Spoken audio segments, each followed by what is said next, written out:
कमरे के कोने में लगा पुराना पंखा एक ही लय में चल रहा था। टिक टिक टिक। अर्जुन ने पतली सूती चादर को अपनी ठुड्डी तक खींच लिया। मुंबई की उस उमस भरी रात में हवा एक गीले तौलिए की तरह भारी थी। फिर भी उसे अचानक एक अजीब सी सिहरन महसूस हुई। वो एक बजट फ्रेंडली फ्लैट में अकेला रहता था। भारत में बजट फ्रेंडली का मतलब अक्सर ऐसी जगह होती है जहां या तो सीलन हो या फिर कोई पुराना किस्सा। अर्जुन भूतों में विश्वास नहीं करता था, लेकिन बेडरूम के बाहर गलियारे में पसरे उस भारी सन्नाटे ने आज उसे बेचैन कर दिया था। टिक टिक, खुरच। आवाज बदल गई थी। अब वो पंखे की आवाज नहीं थी। ऐसा लग रहा था जैसे लकड़ी की अलमारी पर कोई सूखा नाखून धीरे धीरे रगड़ रहा हो।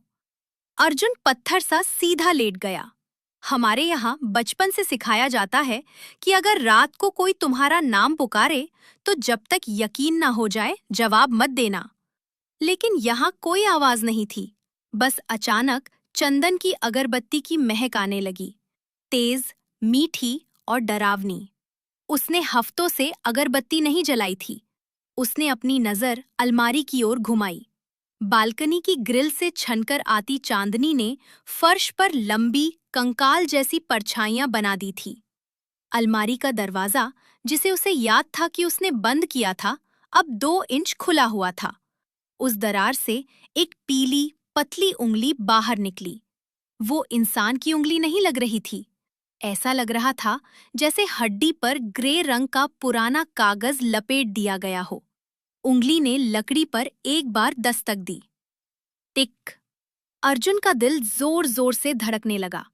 उसने पास रखी मेज से अपना फोन उठाने की कोशिश की, लेकिन उसका हाथ जैसे लकवा मार गया हो। इससे पहले कि वो फोन छू पाता, अलमारी के अंधेरे से एक धीमी फुसफुसाहट आई। बेटा, जाग रहे हो? आवाज बिल्कुल उसकी दादी जैसी थी, लेकिन उसकी दादी तो पुणे में थीं और उनकी मृत्यु हुए 2 साल बीत चुके थे।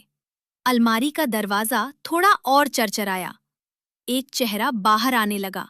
वो चेहरा जिसे वो पहचानता नहीं था, लेकिन उसकी आंखें बिल्ली की तरह चांदनी में चमक रही थीं। वो उसकी दादी नहीं थी। वो कुछ ऐसा था जिसने अर्जुन को अपनी दादी को याद करते सुना था, और अब उनकी आवाज उधार ले ली थी। वो आकृति बाहर नहीं आई। उसने रेंगना शुरू किया।